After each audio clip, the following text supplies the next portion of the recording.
I won't tell you my name, because what happened to me, I was never able to officially report it.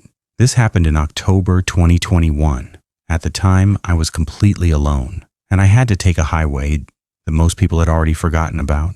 I was driving from Virginia to West Virginia. It was a long weekend, a solo road trip. The route was Route 219, cutting straight through the heart of Monongahela National Forest, an old deserted road, one that's barely used anymore. People warned me beforehand, don't take that road, especially not alone.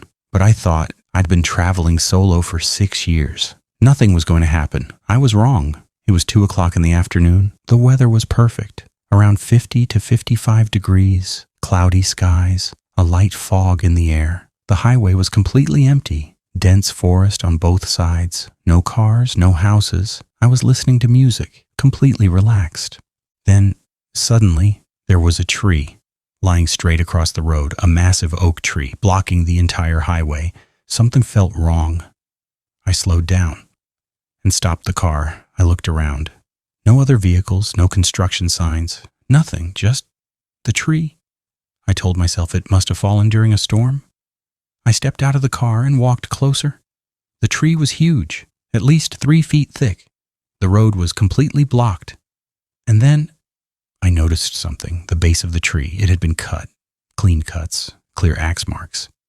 And they were fresh. Someone had done this on purpose. My breath caught in my throat, and then I heard it from somewhere inside the forest, a sound. Dull, rhythmic, like an axe striking wood. At first, I thought someone was cutting wood, so I pulled over to the side of the road and looked toward the forest. That's when I saw him, standing between the trees. A man in his early 50s, wearing a camouflage jacket, an unkempt beard, and in his hands, a large axe. He was staring straight at me. Something about it felt wrong. I slowly backed toward my car.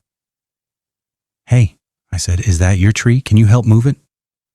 The man didn't respond. He just lifted the axe and rested it on his shoulder. Then he stepped out of the forest, toward me, slow, deliberate steps. I opened my car door and started getting inside. That's when he spoke. "The road is closed." His voice was calm, casual, like he was talking about the weather. "What?" I said. "There's no sign. This is a public highway." He smiled. "Not anymore." And then he started walking toward my car. I slammed the door shut, locked it, started the engine. But up ahead, the fallen tree blocked the road, and behind me, him. I threw the car into reverse. But when I looked back, there were 2 more men stepping out of the forest, one holding a metal pipe, the other a wooden club. 3 men and me, trapped. I laid on the horn, shouted, "Get out of the way!" They didn't react. They just smiled. The first man stepped up to my window and said, "I know these roads better than you do." The tone exactly like the Gregory story. Then I saw it. A narrow gap along the highway, a barely visible forest trail, my last chance. I yanked the steering wheel, floored it. The car tore into the trees, branches slammed against the doors. One side mirror shattered. The windshield scraped and cracked. But I didn't stop. I was running. In the rearview mirror, all 3 of them, on foot, chasing me. And they were fast. That's when I realized the trail was getting even narrower. The car barely fit anymore. And then the trail ended. Straight ahead, a deep ravine 30 to 40 feet down, jagged rocks below, a narrow stream cutting through it. I slammed the brakes. The car stopped. Right at the edge, I looked behind me, all 3 of them. They were close now, ahead, the ravine, behind them. I was completely trapped. Panic set in. Then I saw it, an old fallen tree, lying across the ravine, a natural bridge. My last option. I jumped out of the car and climbed onto the tree, 1 step at a time, carefully. The ravine was right below me if I slipped. But behind me, they were getting closer. Somehow I made it to the other side, and then the first man stepped onto the tree, the axe still in his hands. I shouted, "Roots, stop.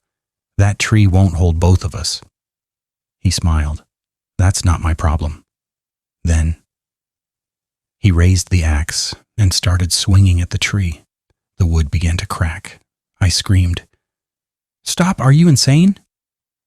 But he just laughed. I ran deeper into the forest, and then, crack.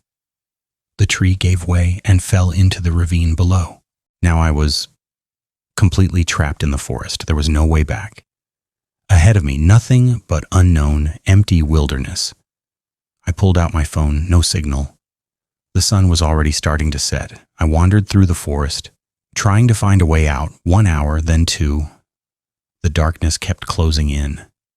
And then I saw a clearing. Deep in the woods, a fire pit, recently used. At first I thought maybe a camper, but as I got closer, deep carvings in the trees, strange symbols, rust-covered tools, animal bones, arranged in a deliberate pattern. This wasn't a campsite, it was theirs.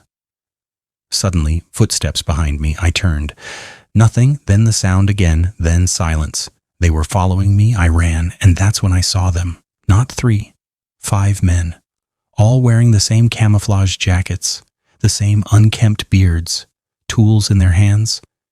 And they were running after me. I pushed myself harder. Then another fallen tree, thinner, shorter, my last chance. I climbed onto it, fought to keep my balance. Behind me, they started shouting. One of them let out a strange, animal-like scream. Somehow, I made it across. I turned back. All 5 of them stood at the edge of the tree, just staring.